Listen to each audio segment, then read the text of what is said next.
हर जाति के लोग पवन भैया को सपोर्ट कर रहे हैं। हम भी जहाँ भी जा रहे हैं किसी से पूछ रहे हैं क्या बोल रहे हैं तो भाई पवन भैया, क्या बोल रहे हो तो पवन से, क्या बोल रहे हैं तो पवन। ये आपका गीत अच्छा लगता है और आदमी अच्छा नहीं लगता है, आप बताइए। पवन जी जीतेंगे भाई एकदम। सभी को युवा वर्ग के चाहिए, घी से पीटे वही नेता मंत्री नहीं चाहिए जो आज 10 साल से। जिस पवन सिंह को लोग बोल रहे हैं कि नचनिया बजनिया, उसी पवन सिंह गाना पाओ घर में अपने लोग बेटी बन को नचवा रहे हैं। भारी मत जीतेंगे, उनको जितना वोट मिलेगा ना, दोनों जना के मिला के मिले उतना वोट। कौन दोनों भाई?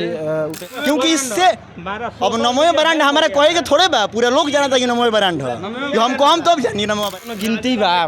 पवन सिंह सीमा कुशवाहा मिलाने लगे, आप क्या बात करते हैं। भारतीय जनता पार्टी का टिकट पाने के लिए आज के डेट में लोग कहाँ कहाँ दौड़ लगा रहे हैं, कहाँ कहाँ मत्था टेक रहे हैं। अगर पार्टी ने टिकट दिया और पवन जी ने वापस किया, भैया के सब लोग यहाँ दिखने भी जानता है। सारे लोग हमारे, देखिए भाई कैमरा घुमाइए, सारे लोग हनुमान है। मांगने जाते जात और मत मजहब से उठ करके वोट मांगने जाते तो शायद काराकाट की जनता आपको को तवज्जो देती, लेकिन मुझे कहने और बताने की जरूरत नहीं है। और मेरी लड़ाई उपेंद्र कुशवाहा से है ही नहीं। देखिए एक चीज़ मैं कहूँगा उपेंद्र कुशवाहा जी को, साइंस और कॉमर्स शायद वह दोनों पढ़े नहीं हैं अच्छे से, उसमें साइंस और कॉमर्स ये दोनों दिग्गज हैं। इसका मानक ना मैं तय करूंगा ना पवन जी तय करेंगे, उसका मानक हमारे नौजवान साथी हैं, काराकाट की जनता करेगी। कोई लड़ाई किसी से नहीं है। जाने अनजाने में कहीं कुछ शब्द हमारे मुंह से निकल भी गया हो तो उसके लिए मैं क्षमा चाहता हूं।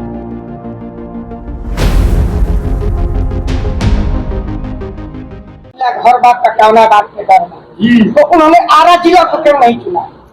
देखिए एक चीज हम बताएं आपको, हर आदमी की इच्छा होती है जब बड़ा कोई नाम होता है, ये आप भी जानते हैं, पूरा बिहार जानता है, पूरा भारतवर्ष जानता है कि पवन सिंह का नाम छोटा नाम है। ये प्रश्न आएगा, हम जानते थे, जैसा कि अभी बोल रहा था तो मैंने बोला था कि क्यों नहीं आरा ही क्यों नहीं पवन जी आरा चुनते, देखिए आरा से सटे शाहाबाद और यह काराकाट का लोकसभा क्षेत्र कहीं न कहीं 14 साल में ये चौथा लोकसभा इलेक्शन होने जा रहा है जब से परिसीमन चेंज हुआ था 2008 में, मैं अगर सही हूँ तो। उसके बाद यह क्षेत्र में लोग सांसद बने, मंत्री भी बने, केंद्रीय मंत्री भी बने। न शिक्षा के क्षेत्र में काम हुआ, न चिकित्सा के क्षेत्र में काम हुआ, न सड़कों के क्षेत्र में काम हुआ, ना कोई यह बहुत बड़ा प्लांट आया, ना केंद्रीय विद्यालय आया, ना मेडिकल कॉलेज आया। एक मंत्री जो भारत सरकार के सेंट्रल में मंत्री हो और शिक्षा मंत्री रहते हुए यहाँ नवोदय विद्यालय तक न लाया हो, तो इससे बड़ी विडंबना नहीं हो सकती। कहीं न कहीं आरा में 70-80% वह चीज़ें व्यवस्थित हो चुकी है। आरा का रेलवे स्टेशन देख लीजिए, रास्ता के मामले वहाँ का ब्रिज देख लीजिए, बहुत सारी ऐसी व्यवस्थाएं हैं, चाहे कॉलेज को देख लीजिए, बहुत सारी ऐसी व्यवस्थाएं हैं जो आरा में इस्टेब्लिश हो चुकी है। सांसद बनना केवल मकसद नहीं था, ना सदन में जाना मकसद था। पवन जी को सिर्फ सांसद बनना और सदन में जाना मकसद नहीं था, उनका मकसद ये था कि जो क्षेत्र, जो बिहार के वह क्षेत्र है जो हमसे अछूते रह गए, विकास से अछूते रह गए हैं, मैं अगर सांसद बनूँ और वहाँ का नेतृत्व करने का मुझे अवसर प्राप्त हो, तब वो मेडिकल कॉलेज हो, चाहे केंद्रीय विद्यालय हो, चाहे रोड का मामला हो, चाहे स्टेडियम हो, चाहे वो जिस क्षेत्र से जुड़े हों। बहुत सारे ऐसे कलाकार भाई भी हैं हमारे जो यहाँ क्षेत्र से जुड़े हुए हैं, उनको वो प्लेटफॉर्म नहीं मिल पाता है।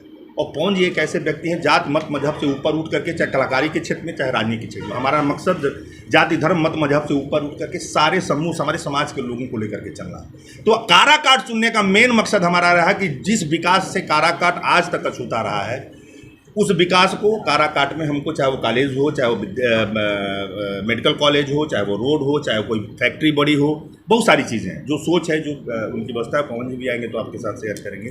उनके चलते पवन जी ने काराकाट को चुना। अभी एनडीए प्रत्याशी से कल बात हो रही थी मीडिया से, तो उन्होंने कहा कि साइंस का विद्यार्थी कॉमर्स क्या जाने। मैं एक चीज़ कहूँ, किस दृष्टि से लेते हैं? देखिए एक चीज़ मैं कहूँगा उपेंद्र कुशवाहा जी को, साइंस और कॉमर्स शायद वह दोनों पढ़े नहीं हैं अच्छे से, उसमें साइंस और कॉमर्स के बाद आर्ट भी एक चीज़ होता है। पवन जी मतलब आर्ट मतलब कला, पवन जी कला के क्षेत्र आते, वो दो ही विषय जानते थे, उनके बारे में भी उनको सही जानकारी नहीं थी। साइंस और कॉमर्स पे ही अटक गए, लेकिन कला को उन्होंने तवज्जो नहीं दिया। जबकि कला का मतलब होता है कि एक कला में सारी चीज़ें आती है, वो चाहे राजनीतिक कला हो, चाहे जिस फील्ड से पवन जी आते हैं वह कला हो, कला के क्षेत्र में सब कुछ आता है। और मैं उपेंद्र कुशवाहा जी को सिर्फ एक कहूँगा कि काराकाट की जनता ने आपको अवसर दिया था। आप जहां आज कहीं जा रहे हैं, आपको विरोध का सामना करना पड़ रहा है। अवसर मिला था आपको, केंद्र में मंत्री थे, विकास किए रहते, विकास के नाम पर वोट मांगने जाते, जात और मत मजहब से उठ करके वोट मांगने जाते, तो शायद काराकाट की जनता आपको तवज्जो देती। लेकिन मुझे कहने और बताने की जरूरत नहीं है, और मेरी लड़ाई उपेंद्र कुशवाहा से है ही नहीं। पहली बात मैं बड़ा स्पष्ट कहूँगा, मैं अब भी कह रहा हूँ और तब भी कहा, पवन जी की लड़ाई काराकाट के विकास से है, विकास के लिए लड़ेंगे, विकास के लिए काम करेंगे। जात मत मजहब से उनका कोई दूर दूर तक कोई लेना देना नहीं है। और मुझे यह आखिरी टिप्पणी है जो उपेंद्र कुशवाहा पे मैं दे रहा हूँ। उपेंद्र कुशवाहा जी बड़े नेता होंगे, उपेंद्र कुशवाहा जी के अंदर काम करने की क्षमता रही होगी, यहाँ के लोगों ने उनको अवसर दिया है, अब क्या किए हैं यहाँ की जनता उनको जवाब देगी, उस पर बहुत ज़्यादा मैं टिक्का टिप्पणी नहीं। अच्छा, एक चीज़ हमको बताया जाए कि एनडीए की तरफ से उपेंद्र कुशवाहा हैं, इंडिया की तरफ से राजाराम जी हैं, इन दो दिग्गजों के बीच अपने आप को आप कहाँ पाते हैं? अच्छा, ये दोनों दिग्गज हैं, इसका मानक ना मैं तय करूँगा ना पवन जी तय करेंगे, उसका मानक हमारे नौजवान साथी हैं, काराकाट की जनता करेगी। दोनों दिग्गज है, ठीक है, मैं कुछ नहीं कहूँगा। और अगर दिग्गज की बात आती है तो मैं अपने मुंह से नहीं कहूँगा, लेकिन हमारे इतने नौजवान साथी हैं, ये खुद जवाब दे देंगे। इन दोनों के बीच में जो तीसरा लड़ने आ रहा है उसका चेहरा कितना बड़ा है, उसका नाम कितना बड़ा है और आने वाले समय में वो क्या करेगा, ये किसी को बताने की जरूरत है। ये मानकर चला जाए कि काराकाट क्षेत्र में इस बार निर्दलीय का परचम लहराएगा। देखिए, काराकाट की जनता जिस दिन से यह अनाउंस किया है पवन जी ने कि मैं काराकाट लोकसभा क्षेत्र से चुनाव लड़ूंगा, एक एक नौजवान साथी को मैं सुनता हूं, ग्रुप में लाखों की संख्या में नौजवान जुड़े हुए हैं, हर जाति धर्म मत मजहब के लोग जुड़े हुए हैं। सब लोगों के मन में यह है कि पूरी दुनिया ने अगर पवन सिंह को मान सम्मान दिया है और उस नौजवान ने, इस बिहार के लाल ने अगर काराकाट की धरती को चुना है, तो हमारा भी नैतिक दायित्व तो बनता है कि पवन सिंह को सांसद बना करके यहाँ इतिहास बना करके और दिल्ली सदन में भेजने का काम। बहुत सारा पार्टियों का भी रूमर उठ रहा है कि इस पार्टी से आ रहे, उस पार्टी से, तो हमारे देखिए, बड़ा स्पष्ट मैं एक चीज़ कहूँगा कि पवन जी किसी भी राजनीतिक दल के संपर्क में नहीं है, ना ही किसी राजनीतिक दल से वो चुनाव लड़ने आ रहे हैं। 100% निर्दलीय चुनाव लड़ने आ रहे हैं पवन जी। और जो कोई मीडिया या जो कोई सोशल मीडिया के माध्यम से अफवाह फैला रहा है वो बिल्कुल निराधार है, बिल्कुल गलत है, इसमें कोई सच्चाई नहीं है। पवन जी निर्दलीय काराकाट की जनता का आशीर्वाद लेने आ रहे हैं, नौजवानों का आशीर्वाद लेने हैं, प्रत्येक जाति धर्म मत मजहब के लोगों का आशीर्वाद लेना, उनका किसी पार्टी और राजनीतिक दल से कोई लेना देना। आपके विपक्षियों का यहाँ तक ये है कि कहीं ना कहीं बीजेपी उन्हें प्रमोट करके यहाँ पे भेज देती। देखिए, बीजेपी पवन सिंह इतने छोटे और हल्के चेहरे वाले व्यक्ति नहीं हैं कि पवन जी आसनसोल का टिकट छोड़ करके और सिर्फ बी टीम बन करके बीजेपी के लिए यहाँ काम करने आए। ये प्रश्न अपने आप में हास्यास्पद है। जो ये पूछ रहा है, पहले पवन जी की हैसियत और पवन जी का चेहरा देखना चाहिए। कोई आम चेहरा नहीं है जिसको केवल इसलिए भेजा जा रहा है कि टीम बी बन करके और जा करके उपेंद्र कुशवाहा और एनडीए को नुकसान करे। पवन सिंह एनडीए का नुकसान करने नहीं, बिहार और काराकाट की जनता का आशीर्वाद लेने आ रहे हैं। और मैं आपको फिर कहता हूँ कि इतिहास बनने जा रहा है काराकाट में। कल्पना किसी ने नहीं किया होगा। यहाँ के नौजवान साथियों के और माता पिता गुरु सबका आशीर्वाद लेकर के पहुँच यहाँ आ रहे हैं। आप देखिएगा कि इतिहास बनेगा कारण। अच्छा, वो कौन सा कारण है कि भारतीय जनता पार्टी ने पवन जी को आसनसोल सीट दिया, लेकिन वो आसनसोल चुनाव लड़ने से इनकार कर दिया? देखिए, आसनसोल से पवन सिंह चुनाव नहीं लड़े, भारतीय जनता पार्टी ने उनको उम्मीदवार बनाया। लेकिन कहीं ना कहीं कुछ बातें ऐसी होती हैं जो सार्वजनिक रूप से व्यक्तिगत कारण होते हैं, जो आदमी नहीं बोल पाता है। कुछ व्यक्तिगत कारण रहा है, कुछ उनके कहीं ना कहीं उनको भी कुछ कष्ट हुआ था। जिस भारतीय जनता पार्टी का टिकट पाने के लिए आज के डेट में लोग कहाँ कहाँ दौड़ लगा रहे हैं, कहाँ कहाँ मत्था टेक रहे हैं, अगर पार्टी ने टिकट दिया और पवन जी ने वापस किया तो कहीं ना कहीं उनके मन में कुछ दर्द होगा, कुछ सवाल होगा, जिस सवालों को सार्वजनिक रूप से वो नहीं कहना चाहते थे। मैं अभी भी कह रहा हूँ कि उस चीज़ को मैं भी न छेड़ूँ तो अच्छा रहेगा। काराकाट हम आए हैं, काराकाट के लोगों को आशीर्वाद लेने आए हैं। अच्छा सर, उनको निर्दलीय अगर काराकाट की जनता जिता देती है जी, तो क्या भविष्य में वो बीजेपी में जा सकते हैं? फैसला काराकाट की जनता करेगी। काराकाट की जनता जहां कहेगी पवन सिंह को चुनाव जिता करके भेज दे, फैसला काराकाट की जनता कहेगी। जहां पवन सिंह को बोल देगी वहां हम चलेंगे। आगमन को लेकर के कुछ है क्या? हाँ, आगमन को लेकर के थोड़ा सा डेट को लेकर के बातें हो रही हैं। यहाँ के समर्थक जो है इंतजार कर रही है। हम 20 से 22 के बीच में प्रोग्राम बना रहे हैं। कोई एक डेट हम आज शाम तक या कल तक हम बता देंगे। उस दिन वहीं से पवन जी का आगमन हो जाएगा। उस दिन से लगातार उनका आगमन होगा, वो काराकाट में ही रहेगा, कहीं नहीं। और बहुत बहुत धन्यवाद आप लोगों का, और आप लोगों का सहयोग भी अपेक्षित है। और मुझे लगता है कि मीडिया बंधु जो हमको सुने हैं, चाहे पवन जी को सुने हैं, वह सारे लोग दिल से आशीर्वाद देंगे। हमारी कोई लड़ाई किसी से नहीं है। जाने अनजाने में कहीं कुछ शब्द हमारे मुंह से निकल भी गया हो तो उसके लिए मैं क्षमा चाहता हूँ। रीति जी, आप काराकाट लोकसभा क्षेत्र की जनता से क्या पूछा? बस आशीर्वाद लेने हम लोग आए हैं और उम्मीद करेंगे कि यहाँ की जनता के भरपूर आशीर्वाद मिलेगा भैया को। भैया के हनुमान बन के इस बार काराकाट में आप पहुँचे हैं। एकदम भैया के सब लोग यहाँ की जितने भी जनता है सारे लोग हमारे, देखिए भाई कैमरा घुमाइए, सारे लोग हनुमान हैं। और सिर्फ हमको हनुमान बनने से नहीं चलेगा, यहाँ के हर एक जनता को हनुमान बन के पवन सिंह के लिए काम करना पड़ेगा।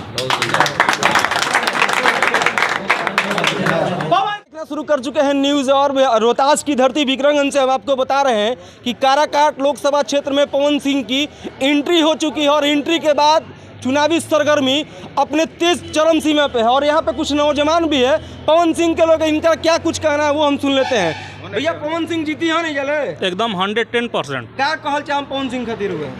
पवन सिंह हम ये कहल चाहम कि अभी तक जब से काराकाट बनल हुए लोकसभा, पहले तो विक्रमगंज लोकसभा, जब से काराकाट लोकसभा बनल बा 3 बार सांसद बनलन। शुरू में महाबली सिंह, उपेंद्र कुशवाहा, फिर महाबली सिंह। लेकिन 15 साल में कोई विकास के काम ना भइल, कुछ ना भइल।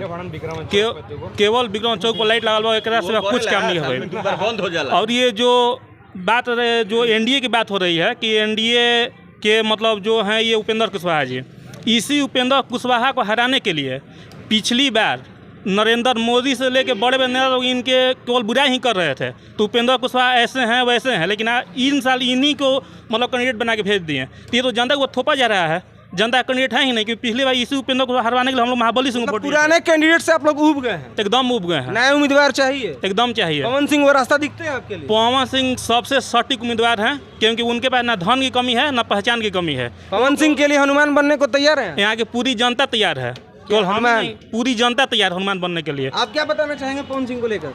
पवन सिंह को लेके देखिए सबसे नॉर्मल बात समझिए, यहाँ जितने भी, जैसे हम लोग भी यहाँ ग्राउंड पे हैं, आप भी जैसे ग्राउंड पे, हम लोग भी ग्राउंड पे हैं, जितने हमारे सर्किल है, जितने हमारे लोग हैं, यहाँ तक कि जो जब से मतलब पवन भैया जो ट्वीट किए हैं कि हम काराकाट लोकसभा से हम लड़ेंगे, उस दिन से मेरे नज़र में एक चीज़ दिखा कि यहाँ एक जाति का नहीं, हर जाति से सपोर्ट मिल रहा है। मतलब काराकाट लोकसभा क्षेत्र में जाति विशेष पर भी वोट नहीं दिया जाएगा? बिल्कुल नहीं दिया जाएगा। यहाँ हर जाति के लोग पवन भैया को सपोर्ट कर रहे हैं। हम भी जहाँ भी जा रहे हैं, किसी से पूछ रहे हैं क्या बोल रहे हैं तो भाई पवन भैया, क्या बोल रहे हो तो पवन सिंह, क्या बोल रहे हैं तो पवन सिंह। क्योंकि इससे अब नमो ब्रांड हमारा कहेगा थोड़े बा, पूरा लोग जाना था कि नमो ब्रांड है, हम तो अब जानिए नमो ब्रांड नमो एकदम ब्रांड है। काराकाट से पवन सिंह सिर्फ पवन ही निकलेंगे। पवन में काराकाट पूरा बक्सर में आनंदमय हो चुका है, यहाँ पवनमय हो चुका है, बक्सर में भी आनंदमय हुआ, बहुत बढ़िया बात आनंदमय हो चुका है।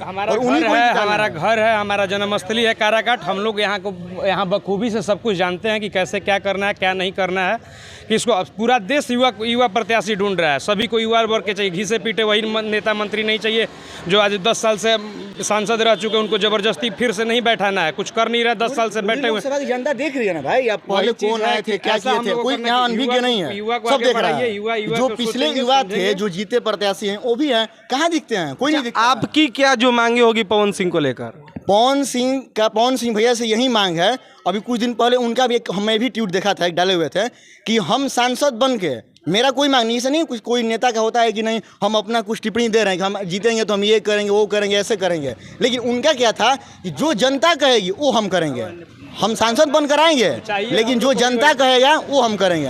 हम लोग को चाहिए वही कि हमारी जो कमी है, जो हमारे सांसद नेता मंत्री जिनको हम चूज करके वहाँ पहुँचा रहे हैं, तो वो चीज़ वो करें कि हमारी ज़रूरत ये है, हमारी ज़रूरत रोड की है, हमारी ज़रूरत यूनिवर्सिटीज़ की है, हमारी ज़रूरत हॉस्पिटल की है, हमारी ज़रूरत बहुत कुछ है। उन सब चीज़ों की पूर्ति करें। ऐसा नहीं हो कि ऊपर से हमें आदेश नहीं आ रहा है, नीचे से आदेश नहीं आ रहा है। तो इन सब चीज़ों से दूर हट करके हम लोग को युवा प्रत्याशी को जिताना है, जो पावर स्टार हमारे पवन सिंह। कुछ लोगों का कहना है कि पवन सिंह मंच के आदमी हैं, मंच पे ही ठीक लगते हैं। पवन सिंह मंच पे ही आदमी है, मंच के आदमी है, मंच पे ही ठीक लगते हैं। चुनाव में वो टाटा फीस हो जाएंगे। कौन? कुछ लोगों का ये कहना ना देखिए, टाटा फीस होने की सवाल वो कुछ लोग अपना डिसाइड नहीं कर सकते। डिसाइड हमें और आपके सभी को करना है। फीस हो जाते हैं तो एनडीए उनसे 87 रैली नहीं करवाती, क्योंकि एनडीए को विश्वास है कि पवन सिंह जाएंगे तो वो भीड़ को वोट में बदल देंगे, इसलिए एनडीए ने 87 रैली करवाया पवन सिंह से। वो टेंट फीस ये 2-4 को देखिए, 2-4 को हर किसी का विरोधी हैं। आप अच्छा काम कीजिएगा, आप रिपोर्टिंग कर रहे हैं, आप अच्छा करें, उसके बाद भी आएगा में आपको 2-4 को विरोधी निकलेंगे, वो हर किसी का विरोधी है। इसमें कोई नहीं, और विरोधी होना भी चाहिए। जिस पवन सिंह को लोग बोल रहा है कि नचनिया बजनिया, उसी पवन सिंह गाना पर घर में अपने लोग बेटी बन को नचवा रहे हैं। तो ये कैसे वो नचनिया बजनिया हुई? तो इसको साथ आप लोग नचनिया बजनिया है। जब उसे गाना पर आप लोग डांस कर रहे हैं तो आप नचनिया बजनिया नहीं हुए, लेकिन उसी आज छठ का व्रत है, कितनी अच्छी बात है। चुनाव का भी माहौल आ गया है, उसी में हमारे पवन जी खड़े हुए हैं, इतनी अच्छी बात है। आज हर घर में चुनाव का माहौल है और आज घर घर में छठ पूजा का गीत बज रहा है। तो आप बताइए, आपका गीत अच्छा लगता है और आदमी अच्छा नहीं लगता है?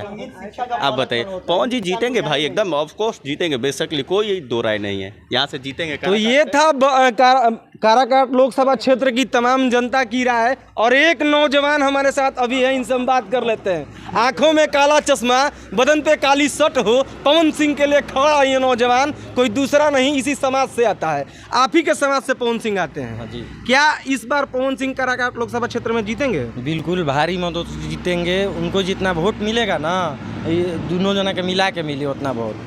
कौन दोनों जना? भाई उपेंद्र कुशवाहा और खड़ा बा राजा राम। अच्छा, तो उन्हें सीमा कुशवाहा बढ़िया उ सबके कोनो गिनती बा? पवन सिंह सीमा कुशवाहा मिलाने लगे, आप क्या बात करते हैं? तो मैंने पवन सिंह जीतबे करिए।